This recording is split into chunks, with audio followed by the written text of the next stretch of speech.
ओम शांति। हम सभी ब्राह्मण बच्चे बहुत नशे से कहते हैं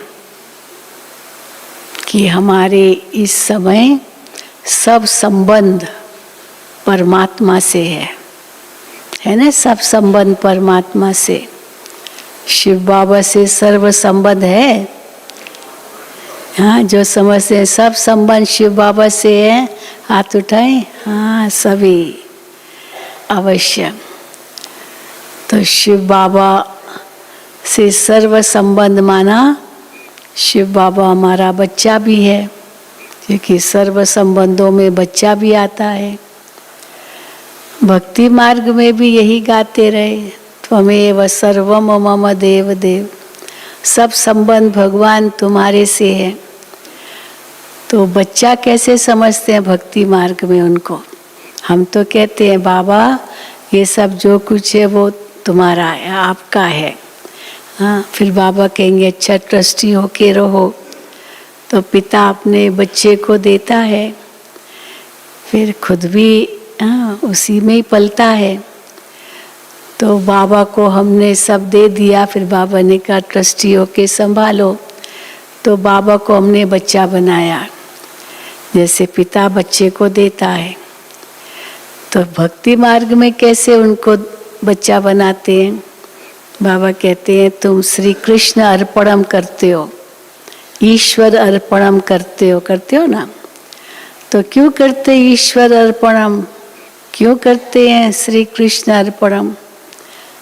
समझते हैं कि ईश्वर को देंगे तो वो हमें 1000 गुना करके वापस करेगा। गाते भी ना, तुम 1 पैसा दोगे तो वो 10 लाख देगा। तो मानो हम ईश्वर अर्थ करते हैं तो ईश्वर उसका बहुत रिटर्न देता है। अब श्री कृष्ण को हम देते हैं, श्री कृष्ण अर्पणम करते हैं, बस श्री कृष्ण रिटर्न देता है? वो तो राजकुमार है, वो तो खुद प्रिंस है। उसने पूर्व जन्म में शिव बाबा को बच्चा बनाया, ब्रह्मा बाबा ने भी बच्चा बनाया ना। सारी प्रॉपर्टी विल कर दी। शिव बाबा ने कहा ये सब माताओं बहनों के आगे अर्पित करो, तो विल कर दी। और बाबा ने आज कहा जब विल की तो बाबा इतना हल्का हो गया, सब शिव बाबा का है, मेरा कुछ नहीं। मम्मा को लीडर बनाया और 5 बहनों को, कोई कहते 8, लेकिन उनको ट्रस्टी बनाया बाबा ने अपनी सारी प्रॉपर्टी का, और खुद न्यारे हो गए। पर उसी से ही तो पले ना बाबा भी। तो बाबा कहते श्री कृष्ण अर्पणम करते, लेकिन श्री कृष्ण नहीं देता है, वो तो खुद लेता है शिव बाबा से, लेकिन तुम शिव बाबा को देते हो। तो बाबा बच्चों से पूछते थे, माताएं आती थी ना, तो बाबा उनसे पूछते थे बच्चे बाबा को बच्चा बनाया है? युगल आते थे, बच्चे भी आते थे। तो बाबा उनसे पूछते थे बाबा बच्चा बनाया? तो कहते हाँ बाबा, शिव बाबा कोई बच्चा बनाया। तो एक बहन से हमने पूछा, परिवार के साथ आई थी, तो हमने पूछा बाबा को बच्चा बनाया है? तो उसने कहा हाँ बनाया है। तो मैंने पूछा अच्छा बड़ा बच्चा बनाया या छोटा बच्चा बनाया? क्योंकि क्या कहेंगे 3 लौकिक 1 पारलौकिक, तो शिव बाबा जैसे छोटा हो गया ना। तो हमने पूछा बड़ा बच्चा बनाया या छोटा बच्चा बनाया? तो थोड़ा सोच में पड़ गई। फिर कहती है कि समय अनुसार कभी बड़ा बच्चा बना देती हूँ, कभी छोटा बना देती हूँ। तो मैंने कहा ऐसे कैसे समय अनुसार? तो कहा कि जब कोई बाबा से काम करवाना है ना, तो बाबा को कहेंगे बाबा ये काम करना है, आपको ये काम करना है। तो जैसे छोटे बच्चे को कहते हैं ये काम करो, अब बड़े को तो नहीं कहेंगे। फिर बड़ा माना उनसे राय लेते हैं। तो बाबा मैं इस समय क्या करूं, राय लेते हैं। तो राय लेना जैसे बड़ा बच्चा बनाया, भाई समान जैसे बना दिया ना। तो राय लेना है तो बड़ा बच्चा, और काम करवाना है तो छोटा बच्चा। अभी आप लोगों ने क्या किया? हाँ, भट्टी में जो आए हैं तो बाबा कहते बट्ठी में आना, फिर बाबा कहते बट्ठी में आना माना हर वक्त बाबा की याद हो। अगर बट्ठी में है और बाबा की याद नहीं है तो बट्ठी काहे की? बट्ठी माना तपना, बट्ठी माना हाँ अपनी सारी जो कमियां हैं वो निकालना। बट्ठी माना जो सोना अभी मुलमा हो गया है उसमें से खाद निकालना, अग्नि में पकना तो सारी खाद निकल जाएगी। तो बाबा क्या है? सोनार भी है, सारी खाद निकाल देते। आज बाबा ने बहुत सुंदर ढंग से ये सब बातें बताई है, सुनेंगे बाबा के महावाक्य। आज 3/8/2022 है। मीठे बच्चे, बाप की याद कायम तब रहेगी, कब रहेगी? जब बुद्धि में ज्ञान होगा। योग भी तब लगेगा जब ज्ञान होगा। यहाँ कोई मंत्र तो नहीं है जो दे देंगे और जपते रहो, ज्ञान चाहिए योग के लिए भी। बाप की याद कायम तब रहेगी जब बुद्धि में ज्ञान होगा।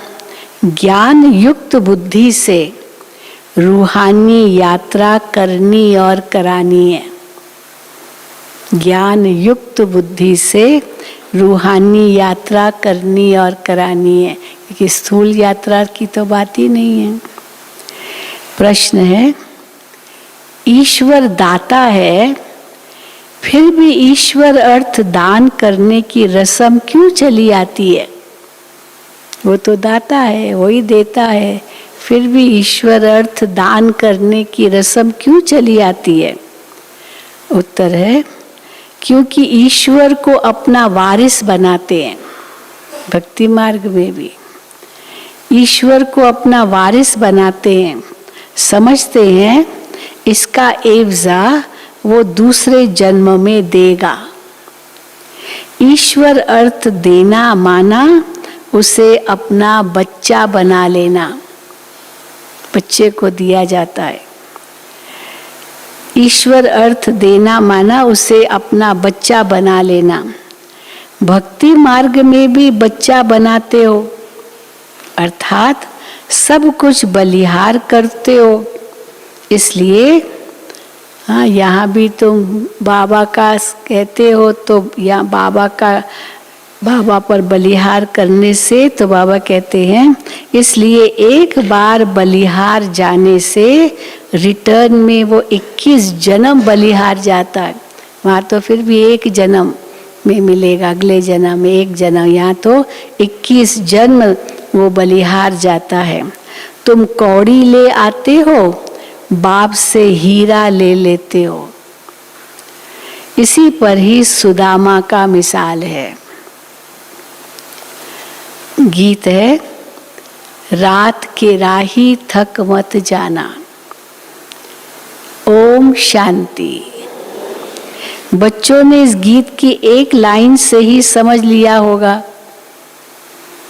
बाप जब बच्चे कहते हैं तो समझना चाहिए हम आत्माओं को बाप बैठ समझाते हैं। आत्म अभिमानी बनना है, ये तो सब जानते ही हैं। आत्मा और शरीर दो चीज है। हाँ, ये तो सब जानते हैं, दो चीज, आत्मा और शरीर। परंतु बाबा कहते ये नहीं समझते कि हम आत्माओं का बाप भी होगा। कह तो दिया हम आत्मा शरीर दो अलग चीज है, हम आत्मा है, लेकिन हम आत्माओं का बाप भी होगा। हम आत्माएं निर्वाण धाम की रहने वाली हैं। ये बातें बुद्धि में आती नहीं। हमारा बाप भी होगा, हमारा घर भी होगा जहाँ से हम आत्माएं आई है। बाबा कहते ये बातें बुद्धि में आती नहीं है। बाप कहते हैं ना, ये ज्ञान बिल्कुल ही प्राय लोप हो जाता है। तुम जानते हो अब ये नाटक पूरा होने वाला है, अब घर जाना है। अब पवित्र पतित आत्माएं वापस घर जा नहीं सकती, एक भी जा नहीं सकता। कोई कहे चलो एक दो चला जाए, हाँ बाबा कहते कोई एक दो भी नहीं जा सकते, एक भी नहीं जा सकता। ये ड्रामा है। बाबा क्यों कहते ड्रामा? क्योंकि ड्रामा से एक्टर्स निकल कैसे सकते? चलो भले पार्ट स्टेज पर अभी नहीं है, परंतु वो ग्रीन रूम में उनको बैठना पड़ता जब तक ड्रामा पूरा न हो। फिर ड्रामा जैसे पूरा होता है सब एक्टर्स को स्टेज पर आना है, इसीलिए जा नहीं सकते। बाबा कहते ये ड्रामा है। जब सभी आत्माएं यहाँ चली आती है फिर वापस जाने लगती है, तब तक नहीं जाएगी जब तक सब आत्माएं यहाँ आ न जाती है परम धाम से। ये तो अभी तुम जानते हो कि बाप हमें रूहानी यात्रा सिखला रहे हैं। कहते हैं, क्या कहते बाबा रूहानी यात्रा सिखलाते समय? कहते हे आत्माएं, अब बाप को याद करने की यात्रा करनी है। क्यों इसको यात्रा कहते? क्योंकि मंजिल है ना हमारे सामने, घर जाना है और पावन होकर जाना है, तो मंजिल है। उसके लिए रास्ता बाबा बताते, ये ज्ञान मार्ग है। तो कहते हे आत्माएं, अब बाप को याद करने की यात्रा करनी है। जन्म जन्मांतर तुम जिस्मानी यात्रा करते आए हो, अब तुम्हारी है ये रूहानी यात्रा। तुम जाकर यहाँ से जाएंगे घर, फिर मृत्यु लोक में वापस नहीं आना है। मनुष्य जिस्मानी यात्रा पर जाते हैं तो फिर लौट आते हैं, अपने घर से गए यात्रा करने गए फिर वापस आएंगे। कोई तो 8 दिन में आ जाते, कोई 2-2 महीना यात्रा करते, कोई 3 महीना भी, कोई 1 साल तक भी यात्रा करते रहते, फिर भी आना तो उसी घर में। यहाँ बाबा कहते तुमको वापस यहाँ नहीं आना है। मनुष्य जिस्मानी यात्रा पर जाते हैं तो फिर लौट आते हैं। अब वो है जिस्मानी देह अभिमानी यात्रा, ये है रूहानी यात्रा। सिवाय बेहद के बाप के ये यात्रा कोई सिखला नहीं सकते। तो तुम बच्चों को श्रीमत पर चलना है, सारा मदार है याद की यात्रा पर। जो बच्चे जितना याद करते हैं उनकी याद कायम उनकी रहेगी। हाँ, जितना याद करते जाएंगे वो याद कायम रहेगी, पर उनकी याद कायम रहेगी जिनको कुछ न कुछ ज्ञान है। अब बिना ज्ञान के ऐसे ही बैठे रहो और ज्ञान तो मनन चिंतन हो ही नहीं रहा है, तो नींद ही आएगी, योग का लगेगा। ज्ञान का भी मनन चिंतन चाहिए। तो बाबा कहते जो बच्चे जितना याद करते हैं याद कायम उनकी रहेगी जिनको कुछ न कुछ ज्ञान है। 84 जन्मों के चक्र का भी ज्ञान है ना। अभी हमारे 84 जन्म पूरे हुए, ये है 84 जन्मों के चक्र की यात्रा। 84 जन्मों के चक्र की यात्रा इनको कहा जाता है। 84 जन्मों के चक्र की यात्रा को क्या और नाम देंगे? बाबा कहते ये आवागमन की यात्रा। आना है, 84 जन्म भोगना है, फिर जाना है, तो आवागमन की यात्रा। 84 जन्मों के चक्र की यात्रा, आवागमन की यात्रा। आवागमन तो सभी का होता रहता है, आना और जाना हर जन्म में भी होता है। आना और जाना कैसे? हर जन्म में जन्म लिया फिर छोड़ा, आत्मा आई शरीर में फिर शरीर छोड़ा, जन्म लिया और छोड़ा, इसको आवागमन कहा जाता है। अभी तुम दुख धाम के आवागमन के चक्र से छूटते जा रहे हो। अभी तक था दुख धाम में आवागमन, फिर कहाँ होगा आवागमन? सुख धाम में आवागमन। तो अभी तुम इस दुख धाम के आवागमन के चक्र से छूटते जा रहे हो। ये है दुख धाम। अभी तुम्हारा जन्म मरण सब अमर लोक में होना है, जिसके लिए तुम पुरुषार्थ करते आए हो, जिसके लिए तुम पुरुषार्थ करने आए हो। अमरनाथ के पास, अमरनाथ के पास आए हो। तुम सब पार्वतियां हो, अमर कथा सुनती हो अमरनाथ से, जो सदैव अमर है। तुम सदैव अमर नहीं हो, क्यों बाबा कहते ऐसे? तुम सदैव अमर नहीं हो। आत्मा तो अमर है, फिर भी बाबा कहते तुम सदैव अमर नहीं हो, क्योंकि तुम आवागमन के चक्र में आते हो। बाबा नहीं आते शरीर लिया फिर छोड़ा, फिर लिया फिर छोड़ा, ये नहीं करते हैं बाबा। तो इसलिए बाबा सदैव अमर है, पर तुम सदैव अमर नहीं हो, क्योंकि शरीर लेते हो फिर छोड़ते हो, फिर लेते हो छोड़ते हो, तो तुम सदैव अमर नहीं हो। तुम तो जन्म मरण के चक्र में आते हो। अभी तुम्हारा चक्र नरक में है, इससे तुमको छुड़ाकर आवागमन स्वर्ग में बनाते हैं। वहाँ आवागमन होगा, नरक के आवागमन से छूटेंगे, वहाँ तुमको कोई दुख नहीं होगा। ये है तुम्हारा अंतिम जन्म। तुम देखते जाएंगे कैसे विनाश होता है, देखते जाएंगे कैसे विनाश होता है। ये जो माथा मारते हैं, उस समय अमेरिका रशिया की होड़ थी आपस में, कितनी बार उन्हों की मीटिंग्स होती थी, इतने विनाशकारी हथियार बनाए। इनका क्या किया जाए? लड़ना नहीं है, मारना नहीं है, तो क्या करे? सोचा बस समुद्र के नीचे गाड़ दे, ये सब कर दे। तो बहुत ट्रीटीज बनाई थी, लेकिन बाबा कहते ये सब सफल नहीं होगा। ये जो माथा मारते हैं लड़ाई न हो, या कहते हैं बॉम्ब्स जाकर समुद्र में डाल दें, ये सब बेचारे कहते रहते हैं, परंतु ये नहीं जानते ना, ये करना, ये करेंगे ऐसे बहुत कहते हैं, परंतु ये नहीं जानते कि अब समय आकर पूरा हुआ है। और समय आके पूरा हुआ है तो ये बॉम्ब्स तो काम में आएंगे ना, क्योंकि तभी तो परिवर्तन होगा कि अब समय आके पूरा हुआ है। तुम अभी संगम पर हो और दुनिया वाले समझते हैं अभी तो अर्जुन कलयुग शुरू होता है, कलयुग तो छोटा बच्चा है, और बाबा कहते थोड़ा समय बचा है। तो कितना अंतर हो गया। कलयुग तो अर्जुन बच्चा है, कलयुग तो अभी शुरू हुआ है, 40,000 वर्ष बाद संगम आना है। अब ये भी बात निकली है शास्त्रों से। तो बाप कहते तुम जो कुछ वेद शास्त्र आदि पढ़ते, दान पुण्य आदि जन्म जन्मांतर से करते आए हो, ये सब है, जो कुछ भी करते आए हो ये सब क्या है? भक्ति मार्ग। तुम जानते हो हम पहले ब्राह्मण फिर देवता बनते हैं।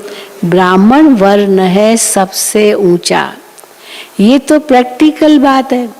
ब्राह्मण वर्ण सबसे ऊंचा है, प्रैक्टिकल है। वैसे भी कोई भी शुभ कार्य कुछ भी होता है ब्राह्मण को जरूर बुलाएंगे, तो सबसे ऊंचे हो गए ब्राह्मण।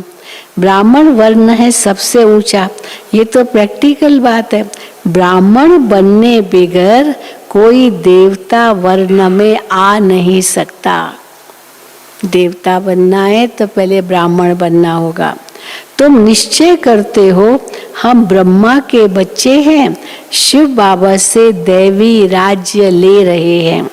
अभी तुम्हारा पुरुषार्थ चलता है, तो रेस भी करनी पड़ती है, रेस भी करनी पड़ती है। अच्छी रीति पढ़कर फिर दूसरों को भी पढ़ाए, लायक बनाए, तो वो भी स्वर्ग के सुख देखे। तो ब्राह्मण का धर्म क्या है? पढ़ना और पढ़ाना। जो खुद पाया है वो दूसरों को बांटना। तो हमने इतना सुख बाबा से लेते और भी लेवे सुख। तो बाबा कहते अच्छी रीति पढ़कर फिर दूसरों को भी पढ़ाए, लायक बनाए, तो वो भी स्वर्ग का सुख देखे। कृष्णपुरी को तो सभी याद करते हैं, श्री राम को छोटेपन में झूला आदि नहीं झुलाते। श्री कृष्ण के लिए तो बहुत गायन है, झूले में बिठाते, झूला झुलाते हैं, दिखाते ना यशोदा का। तो परंतु श्री राम के लिए ऐसे नहीं है, इतना वर्णन नहीं है झूले में झुलाना। परंतु श्री राम को छोटेपन में झूला आदि नहीं झुलाते। श्री कृष्ण को तो बहुत प्यार करते हैं, परंतु है सब अंधश्रद्धा, अंधश्रद्धा से बहुत प्यार करते हैं। समझते तो कुछ भी नहीं है। बाप ने समझाया है इस समय ये सारी सृष्टि तमो प्रधान काली है। काली है। हाँ, तमो प्रधान काली है। ये बाबा सब क्यों शब्द यूज करते, ताकि वैराग आए। तमो प्रधान काली है। भारत बहुत सुंदर गोल्डन एज था, अब तो आयरन एज में है। तुम भी आयरन एज में हो, अब गोल्डन एज में जाना है। बाप, हाँ, गोल्डन एज में जाना है तो बाबा आए हैं। गोल्डन एज में कैसे ले जाएंगे बाबा? क्या करके इस समय बनते हैं जो गोल्डन एज के हम बन जाते हैं? तो बाबा कहते हैं, बाबा इस समय सोनार का काम कर रहे हैं। कैसा मुलमा होता है, एकदम पूरा लोहा भरा होता है, जरा सा नाम मात्र सोना होता है, और उस सोने, उस नाम मात्र सोने को गलाते हैं। सोनार का काम होता है ना, तो गलाता है, और गलाते गलाते और सब धातु निकाल देता है, और सोने की डली बन जाती है। तो पता चलता है कि ये सोना प्योर है, बाकी सब खाद निकल गई। क्योंकि सोने का टेम्परेचर सबसे ऊंचा होता है, उसके ऊपर है प्लेटिनम। पर सोने से और जितने भी धातु है, सोने के मेल्टिंग पॉइंट से उनका मेल्टिंग पॉइंट कम है, तो इसीलिए वो पिघलते जाते पिघलते जाते पिघलते जाते, और सोना वो सबसे ऊपर होता है, तो फिर वो अलग हो जाते हैं। तो बाबा कहते हैं, बाप सोनार का काम कर रहे हैं। तुम्हारी आत्मा में जो लोहे और तांबे की खाद पड़ी थी, वो निकाली जाती है। अभी तुम्हारी आत्मा और शरीर दोनों जूठे बन गए हैं। अभी तुमको फिर से सच्चा सोना बनना है। सच्चे सोने में बहुत खाद मिलाने से एकदम मुलमा बन जाता है वो सोना। तुम्हारी आत्मा में अभी बिल्कुल थोड़ा सोना जाकर के रहा है, बाकी सब लोहा ही लोहा है। जेवर भी पुराना है, 2 कैरेट सोना कहेंगे। कितना सोना बचा है आत्मा में? हाँ, जो 16 कला थी वो केवल 2 कैरेट बचा है, 2 कैरेट सोना कहेंगे। तो बाप बैठकर श्रीमत देते हैं, भारत बरोबर स्वर्ग था और कोई धर्म का राज्य नहीं था। फिर उस स्वर्ग में जाने का पुरुषार्थ करना है, परंतु माया करने नहीं देती है। माया नहीं करने देती, या हम अलबेले बन जाते। और बाबा तो माया कोई दोष देंगे, माया करने नहीं देती है। हाँ, हम कई बार मिसाल देते, एक छोटा बच्चा होता है ना, अब उसको समझो चलना सीख रहा और गिर जाता है, तो माँ बच्चे को थोड़ी डांटेगी क्यों गिरे, वो धरती को डांटेगी, धरती को मारेगी। हाँ, तुम धरती बहुत खराब हो, मेरे बच्चे को गिरा दिया। अब धरती बेचारी का क्या दोष? बच्चा खुद गिर गया, लेकिन धरती को दोष देंगे। तो बाबा भी क्या कहते हैं, बच्चों को दोष नहीं देते हैं। किसको दोष देते हैं? माया। माया ये तुमको ऐसे कराती है। प्यार है ना बाबा का हम बच्चों से। तो बाबा कहते हैं परंतु माया करने नहीं देती है। माया तुम्हारा बहुत सामना करती है, युद्ध के मैदान में तुमको बहुत हराती है।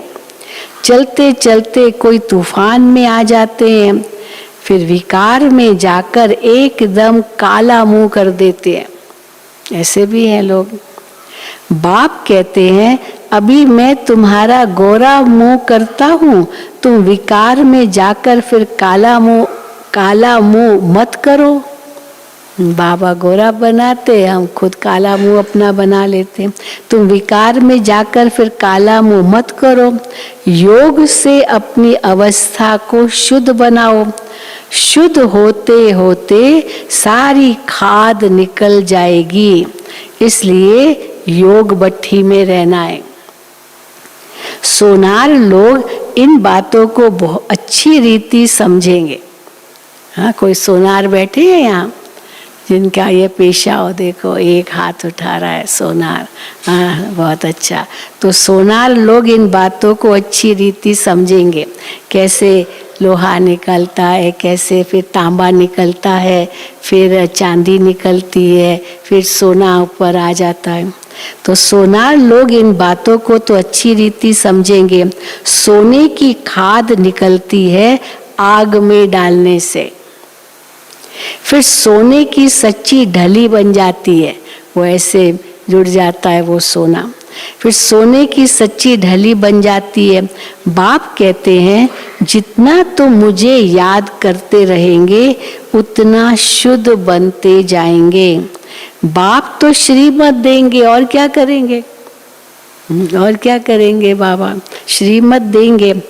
फिर बच्चे क्या कहते हैं, अब श्रीमत बाबा देते हैं लेकिन बच्चे पुरुषार्थ नहीं कर पाते हैं, तो फिर बाबा को क्या कहते हैं, बाबा आप कृपा करो। बाबा कहते हैं तुम हिम्मत रखो तो मैं मदद करूं। अब हिम्मत भी नहीं रख सकते बाबा को, फिर क्या कहते हैं, हिम्मत भी बाबा आप दो तो मदद भी आप करो। अब सब बाबा करे तो तुम क्या करोगे, हाँ सब वही करे, लेकिन हाँ पुरुषार्थ तो करना ही है ना। तो बाबा कहते हैं बाबा कृपा करो।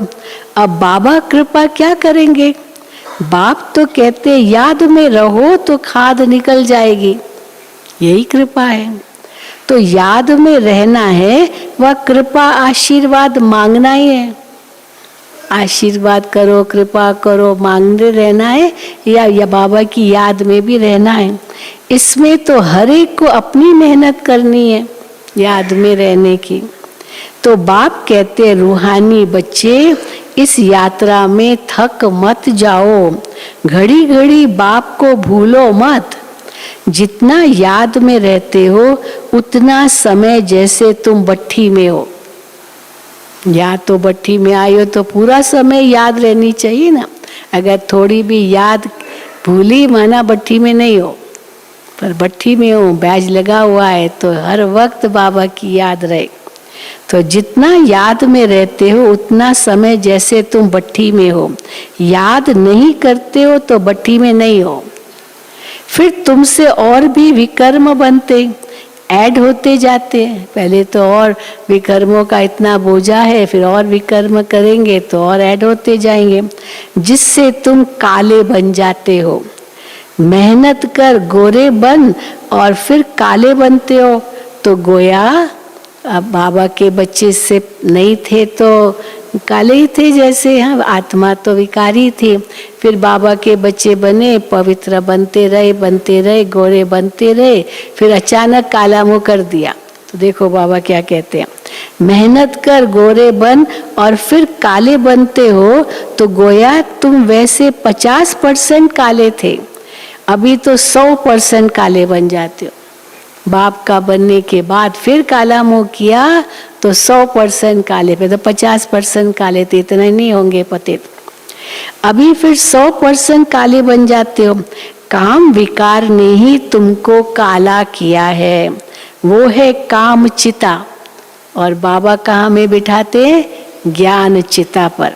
तो ये है ज्ञान चिता। मुख्य बात है काम की, काम विकार की। घर में झगड़ा ही इस पर होता है। कुमारियों को भी समझाया जाता है कि अभी तुम पवित्र हो तो अच्छी हो ना। कुमारी को सब पांव पड़ते हैं क्योंकि पवित्र है। तुम सब ब्रह्मा कुमारियां हो ना।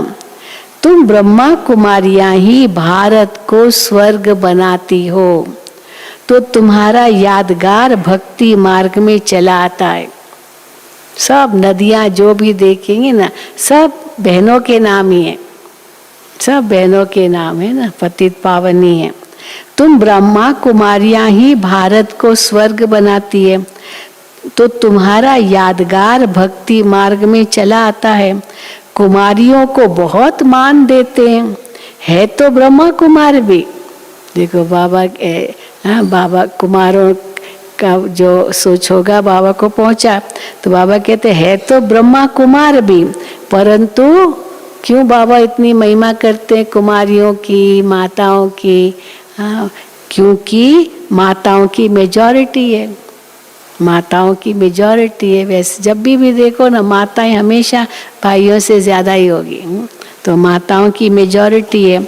बाप खुद आकर कहते हैं वंदे मातरम, वंदे मातरम। तुम बाप को वारिस बनाते हो। भक्ति मार्ग में तुम ईश्वर को दान क्यों देते हो?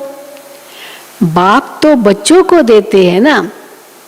बाप तो बच्चों को देते हैं, तो हम फिर शिव बाबा वो तो बाप है, फिर उनको क्यों देते हैं? फिर ईश्वर को दान क्यों करते हो? ईश्वर अर्थ करते हैं, फिर श्री कृष्ण अर्थ भी करते हैं। अब कृष्ण तुम्हारा क्या लगता है जो तुम उनको देते हो? चलो ईश्वर अर्थ दिया, ईश्वर हमें देगा, तो वो पिता है, उनको बच्चा बनाया, लेकिन श्री कृष्ण तुमको क्या देता है जो तुम उनको देते हो? कोई अर्थ चाहिए ना, क्यों श्री कृष्ण अर्पणम करते? कृष्ण गरीब तो है नहीं, गरीब तो है नहीं, गरीब निवास तो श्री कृष्ण को तो नहीं कहेंगे, श्री कृष्ण तो बहुत अमीर है, पर हाँ शिव बाबा को गरीब निवास कहते हैं। कोई अर्थ चाहिए ना, कृष्ण गरीब तो है नहीं, फिर भी कहते हैं ईश्वर अर्थ कृष्ण अर्थ, तो ईश्वर अर्थ श्री कृष्ण अर्थ तो होता ही नहीं। अब श्री कृष्ण तुम्हारा क्या लेकर करेगा? वो तो बहुत धनवान है, वो तो सत्युग का प्रिंस है। तो बाप समझाते हैं कि मैं सबकी मनोकामनाएं पूरी करता हूँ। श्री कृष्ण नहीं करता मनोकामनाएं पूरी, उसकी अपनी मनोकामनाएं सब पूरी हो गई, परंतु वो दूसरों की करे नहीं। हाँ, संगम युग पर जरूर अम्बा माँ सबकी मनोकामना पूर्ण करती है, ब्रह्मा बाप भी करते हैं। तो बाप समझाते हैं कि मैं सबकी मनोकामनाएं पूरी करता हूँ। कृष्ण तो मनोकामनाएं पूरी कर न सके, वो तो कृष्ण को ईश्वर समझ कृष्ण अर्पणम कहते हैं। वास्तव में फल देने वाला तो मैं हूँ। भक्ति मार्ग की सब बातें समझाई जाती है। शिव बाबा को तुम देते हो तो जरूर बच्चा ठहराना। शिव बाबा को देना माना जरूर उसको बच्चा कहा, तभी तो देते हो, नहीं तो बाप है तो उनसे तो लेना ही होता है। पर बाबा कहते तुम्हारे ही काम आता है। हाँ, बाबा भी क्या लेके करेगा। शिव बाबा को तुम देते हो तो जरूर बच्चा ठहराना। भक्ति मार्ग में भी बच्चा है, यहाँ भी बच्चा है, वहाँ भी देते हैं। श्री कृष्ण अर्पणम है तो परमात्मा के लिए ही, तो या ईश्वर अर्पणम। अब यहाँ भी बच्चा है भगवान, भक्ति मार्ग में भी बच्चा है। भक्ति मार्ग में अल्प काल के लिए एवजा मिल जाता है, हाँ, एक जन्म के लिए। अभी तो है डायरेक्ट, इसलिए तुमको 21 जन्मों के लिए वर्षा मिलता है। डायरेक्ट है इसलिए 21 जन्मों के लिए वर्षा मिलता है। वहाँ इनडायरेक्ट है, जानते नहीं है, लेकिन फिर भी ईश्वर अर्पणम करते हैं। परमात्मा कौन है ये पता नहीं, तो फिर तो बाबा कहते एक जन्म के लिए मिलता है। तो यहाँ तुमको 21 जन्मों के लिए वर्षा मिलता है। यहाँ तो पूरा बलिहार जाना पड़े, पूरा बलिहार जाना पड़े। तुम एक बार बलिहार जाते हो तो बाबा 21 बार बलिहार जाते हैं, सब कुछ बच्चों को दे देते हैं। तुम कौड़ी ले आते हो और बाप से, तुम कौड़ी ले आते हो बाप से हीरा लेने के लिए, कौड़ी ले आते हो और बाबा तो हीरा देते हैं। अंदर समझते हो हम चावल मुट्ठी शिव बाबा के भंडारे में डालते हैं। सुदामे की बात अभी की है। शिव बाबा तुम्हारा क्या लगता है जो तुम उनको देते हो? क्या लगता है भाई शिव बाबा? सब कुछ लगता है, तुम उनको देते हो। क्या लगता है तुम्हारा?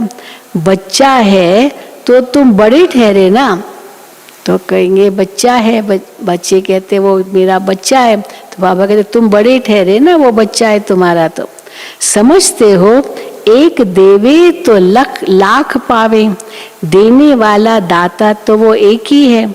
साधु लोग तुमको कुछ देते नहीं है, वो नहीं देते हैं, देता फिर भी शिव बाबा है।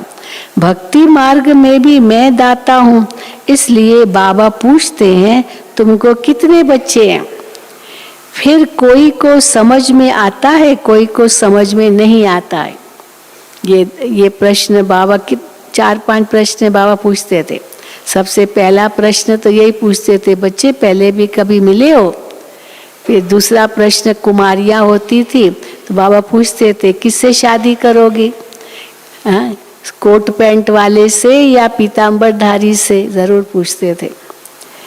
तो मुझे याद है हम कुछ कुमारियाँ बाबा के सामने बैठी थी, तो बाबा ने ये प्रश्न किया, पहले ये प्रश्न किया, कोट पैंट वाले से शादी करोगी या पीताम्बरधारी से? तो अब बोली नहीं, क्योंकि इतना सारा ज्ञान नहीं था, उस समय छोटे थे। तो फिर पूछा तो एक ने कहा बाबा पीताम्बरधारी से। फिर बाबा ने ये पूछा, काले कृष्ण से शादी करोगी या गोरे कृष्ण से? अब ये प्रश्न तो बाबा ने पहले कभी नहीं पूछा था। तो मैं वहाँ बैठी थी, अब मैं तो मैंने तुरंत बाबा को कहा, बाबा कृष्ण तो काला होता ही नहीं है। बाबा ने कहा ये ठीक। हाँ, परीक्षा ली ना, काले कृष्ण से शादी करोगी या गोरे कृष्ण से? चलो पहले तो बता दिया पीताम्बरधारी श्री कृष्ण से करेंगे, लेकिन काले से करोगी या गोरे से, क्योंकि दोनों दिखाते ना भक्ति मार्ग में। तो बाबा कहते कृष्ण तो काला होता ही नहीं है, वो तो बहुत गोरा है। तो बाबा कहते हैं अभी तुम जानते हो हम शिव बाबा पर बलि चढ़ते हैं, हमारा तन मन धन सब उनका है, वो हमको 21 जन्मों के लिए वर्षा देंगे। साहूकारों का हृदय तो विधीरण होता है, देने में संकोच करते हैं। बाबा का नाम ही है गरीब निवास। बाप कहते हैं तुमको अपना गृहस्थ व्यवहार भी संभालना है, ऐसे नहीं कि तुम यहाँ बैठ जाओ, सिर्फ श्रीमत पर चलते रहो अपने घर में, पर श्रीमत पर चलते रहो। माम एकम याद करो बस। भक्ति मार्ग में भी तुम गाते हो कि मेरा तो एक दूसरा न कोई। तुम बच्चों को कितनी बातें समझाई जाती है, सब तो एक जैसे समझ वाले हो नहीं सकते। पिछाड़ी में निकलेंगे, जल्दी जल्दी समझ जाएंगे ज्ञान, पिछाड़ी में निकलेंगे, फिर तुम्हारे में बल भी बहुत आ जाएगा, शक्ति भी बहुत आ जाएगी। सुनने से ही झट आकर पकड़ लेंगे बाबा को। निश्चय हो कि बाप हमको 21 जन्मों के लिए स्वर्ग का मालिक बनाते हैं, तो एक सेकंड भी न छोड़े। बाबा हमको 21 जन्मों के लिए स्वर्ग का मालिक बनाते हैं, तो एक सेकंड भी बाबा को न छोड़ें। ये बाबा अपना भी अनुभव सुनाते हैं, ब्रह्मा बाबा। ये तो जौहरी था, बैठे बैठे क्या हो गया, कैसे बाबा को साक्षात्कार हुए और कैसे धक से सब स्वाहा किया। बैठे बैठे क्या हो गया, बस देखा बाबा द्वारा बादशाही मिलती है। विनाश भी देखा, फिर राजाई भी देखी, तो बोला बस छोड़ो इस गुलामी को, ये धन कमाना, ये करना, छोड़ो इस गुलामी को, ये भी गुलामी है। साक्षात्कार हुआ परंतु ज्ञान नहीं था उस समय, बस मुझे बादशाही मिलती है, तो वो बादशाही लेनी है तो ये गुलामी क्यों करे। तो इसीलिए वो जब घर से तार आई बाबा को कि जल्दी आओ, पोतरा पैदा हुआ है और ये सब पार्टी वगैरह करनी है, तो तार आए, उस समय तार चलती थी, तो बाबा ने तार में ही जवाब दिया। अल्लाफ को अल्लाह मिला, बे को मिली झूठी बादशाही। वो बादशाही बाबा उसको गधाई कहते हैं। आई तार अल्लाफ को, हुआ रेल का राई, मैं आ रहा हूँ। इतना नशा चढ़ गया बाबा को, तो बस मुझे तो बादशाही मिलती है। देखते हैं बाप स्वर्ग की बादशाही देने आए हैं, तो फट से पकड़ना चाहिए ना। बाबा ये सब आपका है, आपके काम में लग गया। बाबा ने भी सब कुछ इन माताओं के हाथ में दे दिया। माताओं की कमेटी बनाई, उन्हों को दे दिया। हाँ, माताओं की कमेटी बनाई, उसमें बहनों की, उसमें मम्मा को लीडर बनाया। फिर जब मम्मा अव्यक्त हुए तो बाबा ने यही राज खोला ना, अभी एडवांस पार्टी की लीडर भी मम्मा बनेगी। तो यहाँ भी लीडर थी, वहाँ भी लीडर। तो माताओं की कमेटी बनाई, उन्हों को दे दिया। बाबा ही सब कुछ कराते थे, शिव बाबा ने सब कुछ कराया। समझा बाबा से 21 जन्मों के लिए बादशाही मिलती है, तो अब तुम भी लो ना। बाबा ने झट गुलामी छोड़ दी। जब से छोड़ा है तब से बड़ा खुशी में चलते आए। ब्रह्मा बाबा ने बहनों को सपोर्ट कर दिया, विल कर दिया उनके नाम पर सब कुछ। तो बाबा कहते जब से छोड़ा है तब से बड़ा खुशी में चलते आए हैं। ये तो अनेक बार हमने देवी देवता धर्म स्थापन किया है। बाबा ने ब्रह्मा कुमार कुमारियों द्वारा अनेक बार स्थापन किया होगा। अब ऐसी बात है तो देरी क्यों? स्वर्ग की स्थापना बाबा कर रहे हैं, तो बाबा कहते हैं फिर देरी क्यों करते हो? बाबा से तो हम 21 जन्मों का वर्षा जरूर लेंगे। बाबा घर बार तो नहीं छुड़ाते हैं, भले उनको भी अच्छी रीति संभालो, सिर्फ बाप को याद करना है। नशा रहना चाहिए कि हम बाबा के बने हैं। बाबा को लिखते हैं, बाबा फलाना तो बहुत अच्छा निश्चय बुद्धि समझदार है। बाबा को पत्र लिखते थे, फलाना आया बहुत अच्छा ज्ञान में गैलप कर रहा है, बहुतों को समझाता है, बाबा बहुत निश्चय बुद्धि है। बच्चे बहनें महिमा लिखती थी भाई बहनों की, भाई बहनों की, तो बाबा को लिखते हैं, बाबा फलाना बहुत अच्छा निश्चय बुद्धि समझदार है, बहुतों को समझाते हैं। परंतु निश्चय बुद्धि हमारे पास तो आते नहीं। अब इतना निश्चय बुद्धि होता तो बाबा के पास दौड़ के आना चाहिए उसको, तो क्यों नहीं दौड़ के आए, क्यों नहीं मधुबन आए? इतना निश्चय बुद्धि है तो परंतु निश्चय बुद्धि हमारे पास तो आते नहीं। बाबा से मिले ही नहीं और मर जाए तो क्या होगा? बाबा से मिले ही नहीं और शरीर छूट जाए तो क्या होगा? बाबा से वर्षा कैसे मिलेगा? तो बाबा के पास आना चाहिए ना मिलने के लिए। कई बहुत रिग्रेट करते, बहुत पश्चाताप करते। 68 में ज्ञान में आए, 67 में ज्ञान में आए, लेकिन बाबा के पास मधुबन नहीं आए, बाबा से मिलने नहीं आए। ये सोचा हाँ जाएंगे जाएंगे जाएंगे, और बाबा अव्यक्त हो गए। कोई तो वैसे भी उन्होंने भी शरीर छोड़ा, तो जाएंगे जाएंगे कहा और बाबा से तो मिले नहीं। तो बाबा कहते हैं बाबा से मिले ही नहीं और मर जाए, फिर बाबा से वर्षा कैसे मिलेगा? यहाँ तो बाप की गोद लेनी होती है ना। निश्चय हुआ और शरीर छोड़ दिया, मेहनत कुछ नहीं की तो भी क्या पद पाएंगे? आयरन एज से गोल्डन एज न बने तो कॉमन प्रजा में जन्म ले लेंगे। बाबा के बच्चे बने आएंगे जरूर स्वर्ग में, लेकिन इतना पुरुषार्थ तो कर नहीं पाए। तो बाबा कहते हैं फिर कॉमन प्रजा में जाकर जन्म लेंगे। अगर बच्चा बन अच्छी रीति पक्का होकर फिर शरीर छोड़े तो वारिस बन जाए, फिर वारिस बन जाए। वारिस बनने में मेहनत थोड़ी लगती है, पक्का बनने में मेहनत थोड़ी लगती है। कोई तो सूर्यवंशी राजाई पाते हैं, कोई तो सर्विस करते करते पिछाड़ी में एक जन्म लिए करके राजाई की पाग पा लेंगे। पाग माना वो जैसे पगड़ी पहनते ना ऊपर, ये भी एक चलो कुछ थोड़ी बहुत राजाई मिली, वो पाग पा ली। लास्ट एक जन्म त्रेता के अंत में थोड़ी राजाई मिल जाएगी। कोई तो सर्विस करते करते पिछाड़ी में एक जन्म लिए करके राजाई की पाग पा लेंगे। वो कोई सुख थोड़ी हुआ, राजाई का सुख तो पहले ही है, सत्युग के आदि में वो राजाई का सुख होता है। फिर कलाएं कमती होती जाती है। बच्चों को तो पुरुषार्थ कर माँ बाप को फॉलो करना है। मम्मा बाबा की गद्दी पर बैठने के लायक तो बनो। हार्ट फेल क्यों होना चाहिए? हाँ कैसे करो, पुरुषार्थ नहीं होता। बाबा कहते हार्ट फेल क्यों होना चाहिए? पुरुषार्थ कर फॉलो करो, सूर्यवंशी गद्दी का मालिक बनो। स्वर्ग में तो आओ ना, नापास होते हो तो चंद्रवंशी में चले जाएंगे। सतयुग में आने का पुरुषार्थ करो। त्रेता में चले गए तो बाबा कहते क्या बड़ी बात। तो नापास होते हो तो चंद्रवंशी में चले जाते हो, 2 कला कम हो जाती है। अच्छा हाँ, अच्छा मीठे मीठे सिक्किल दे बच्चों प्रति माता पिता बाप दादा का याद प्यार और गुड मॉर्निंग। रूहानी बाप की रूहानी बच्चों को नमस्ते। हम रूहानी बच्चों की रूहानी बाप दादा को याद प्यार गुड मॉर्निंग और नमस्ते।